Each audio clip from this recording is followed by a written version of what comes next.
ಪ್ರಸಿದ್ಧವಾಗಿರುವಂತಹ ದ್ವಾರಕಾ ಪಟ್ಟಣ ವರ್ತಮಾನ ಕಾಲದಲ್ಲಿ ದ್ವಾರಕೆಯ ನೀರು ಗೊಬ್ಬರ ಸರಿಯಾಗಿ ಬಿದ್ದದ್ರಿಂದ ಹುಲುಸಾಗಿ ಬೆಳೆದಿದೆ. ಅಯ್ಯೋ ದೇವರೇ, ಮಳೆ ಗೊಬ್ಬರ ಹೇಗೆ ಅಡ್ಡಿಲ್ಲ, ನೀವು ಕೊಟ್ಟು ಗೊಬ್ಬರ ಸಾಕಾಗ್ಲಿಲ್ಲ ಅಂತ ನನ್ನ ಸ್ವಂತ ಗೊಬ್ಬರ ಹಾಕ್ತಾರೆ. ನಿಮ್ಮ ಮನೆಯಲ್ಲಿ ನಮ್ಮ ಮನೆಯಿಂದ ಗೊಬ್ಬರ ತಂದು ಹಾಕ್ತಾರೆ. ನಮ್ಮ ಗೊಬ್ಬರ ಸಾಕಾಗ್ಲಿಲ್ಲ, ಮಾತ್ರ ಸುಮ್ಮನೆ ಇರ್ತೀಯ. ಸ್ವಲ್ಪ ಕಡಿಮೆ ಆದ್ರೂ ಸುಧಾರಿಸ್ಕೊಳ್ಳುವಂತ ನಾ ಮನೆಯಿಂದ ತಂದೆ. ಎಲ್ಲ ಇದೇ ಆರೋಪ ಮಾಡಿಕೊಂಡು ತೋಟ ಹಾಳು ಮಾಡಿಕೊಳ್ಳುವುದು, ಬೆಳೆ ನಾಶ ಮಾಡಿಕೊಳ್ಳುವುದು. ನಾವು ಕೊಡುವಾಗ ಸಾಕಷ್ಟು ಬಂದಿದ್ದೇವೆ, ನಿಮಗೆ ಸಾಕಾಗಲಿಲ್ಲ ಅಂದ್ರೆ ಏನು ಯಾವ್ದು ಹೆಚ್ಚಾಗ್ತಿದ್ರು ಹಾಗಾಗಿರ್ಬೋದು. ಅಳತೆ ತಪ್ಪು ಸರಿ ಅಂತೂ ಅಲ್ಲಿಗೆ ಅದಕ್ಕೆ ಆನೆಗಳು ಉಪದ್ರ ಒಡೆಯ. ಬಾಳೆಯ ತೋಟಕ್ಕೆ ಆನೆಗಳು ಉಪದ್ರ. ಹೌದು, ಆನೆ ಹಿಂಡು ಬರುವುದು ಒಡೆಯ.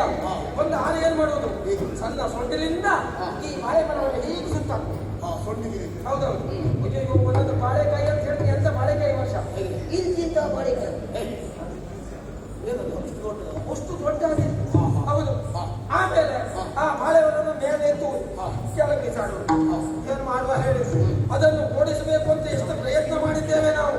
ಹೌದು, ಈ ಬೆಂಕಿ ಹಿಡ್ಕೊಂಡು ಹೋಗಿದ್ದು ಆನೆ ಇದ್ದಲಿಗೆ ಅಂತ ತಿಳ್ಕೊಂಡು ಓಡ್ ಹೋಗ್ತದೆ ತಿಳ್ಕೊಂಡಿದ್ದು ನಾವು. ಅದು ನಮ್ಗಿಂತ ಬುದ್ಧಿವಂತ ಪ್ರಾಣಿ. ಬರುವಾಗ ಸೊಳ್ಳೆ ನೀರು ತುಂಬಿಕೊಂಡೇ ಬರುದು. ಈಗ ನಾವು ಈಗ ಬೆಂಕಿ ಹಿಡಿದುವ ನೀರು ಹಾರಿಸಿ ಬಿಡು, ಬೆಂಕಿ ಹೋಯ್ತು. ಬಾಳೆ ಮರ ಹಾಳಾಯ್ತು. ಮತ್ತೆ ಕಬ್ಬಿನ ತೋಟ, ಕಬ್ಬಿನ ತೋಟಕ್ಕೆ ನರಿಗಳ ಉತ್ಪತ್ತಿ. ಹೌದೌದು, ಈಗ ಒಂದು ಕಬ್ಬು ಅದನ್ನು ತಿನ್ಕೊಂಡು ಹೋಗ್ಲಿ ಬೇಸರ ಇಲ್ಲ. ಆಗ ನರಿ ಮಾಡುವುದೇ ಒಂದು ನರಿ ಮುರಿಕೆ ಭಯ ಆಗ್ತದೆ. ಕಬ್ಬಿನ ಮುರಿಕೆ, ಕಬ್ಬು ಕೆಳಗಡೆ ಬೀಳ್ತದ, ಈ ಬುಡದ ಭಾಗ ಬಿಡುವುದು, ತುದಿ ಭಾಗ ಬಿಡುವುದು, ಮತ್ತೆ ತಿನ್ನುವುದು. ಸಂಪೂರ್ಣ ಕಬ್ಬು ನಾಶ, ಅದು ಸರ್ವನಾಶ ಆಗಬೇಕು. ಮತ್ತೆ ಇದು ಗಡ್ಡೆ ಗೆಣಸು, ಈ ಗಡ್ಡೆ ಈ ಗಡ್ಡೆ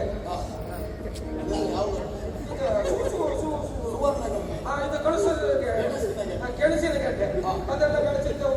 ಅದಕ್ಕೆ ಹೊಂದಿಗಳ ಉತ್ಪನ್ನ, ಹೊಂದಿ ಬರುವುದು ಅಡಿಯಲ್ಲಿ ಗಡ್ಡೆ ಇರ್ತದ.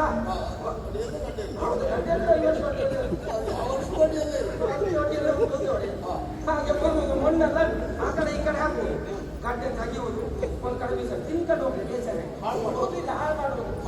ಮತ್ತೆ ದ್ರಾಕ್ಷಿ ತೋಟಕ್ಕೆ ಫಸಲಿಗಳ ಇದು ಸಾವಿರ ಗಂಟೆ ಕುಳ್ಕೊಂಡು ಬರ್ಬೋದು. ಏನ್ ಮಾಡೋದು, ದ್ರಾಕ್ಷಿ ಚಪ್ಪಲ ಮೇಲೆ ಕೂತ್ಕೊಳ್ಳುವುದ, ಒಳಿತಾದ ಹಣ್ಣೆಲ್ಲ ಕೆಳಗೆ ಬಿದ್ದು ಹೋಗ್ತದ. ಮತ್ತೆ ಈ ಕೊಸ್ತಾಯಿ ಉಂಟಲ್ಲ, ಅದ್ರ ಕುರುಗಳಿಲ್ವ, ಪಕ್ಷಿ ಕುರುಗಳು ಅದು ತಾಗಿ ಅದೆಲ್ಲ ಸರ್ವನಾಶ ಆಯಿತು. ಆದ್ರಿಂದ ನಮ್ಮಿಂದ ಏನು ಆಗಲಿಲ್ಲ. ಅಲ್ಲಿವರೆಗೆ ನೀವು ಚಿಪ್ಪಡಿಸ್ಬೇಕು ನೋಡಿ. ಹೌದು,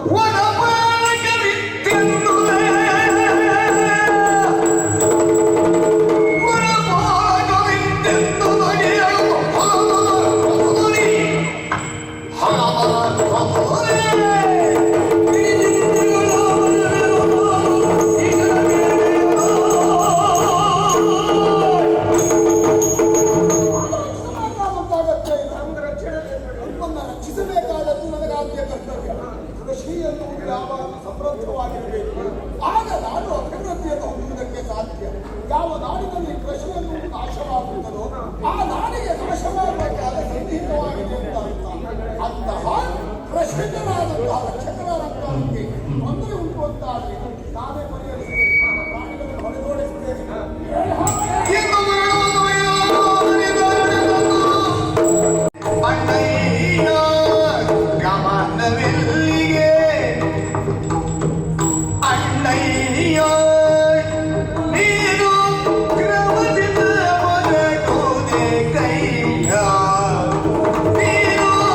ಕ್ರಮದಿಂದ ಹೊರಡು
ಅತಿ ಉತ್ಸಾಹದಿಂದ ಹೊರಟು ನಿಂತಹ ನಿಮ್ಮ ಪ್ರಯಾಣಕ್ಕೆ ತಡೆ ಮಾಡಿದ್ದೇನೆ ಎನ್ನುವ ಕಾರಣಕ್ಕಾಗಿ ಬೇಸರ ಉಂಟು ಮಾಡಬಾರ್ದವಲ್ಲ.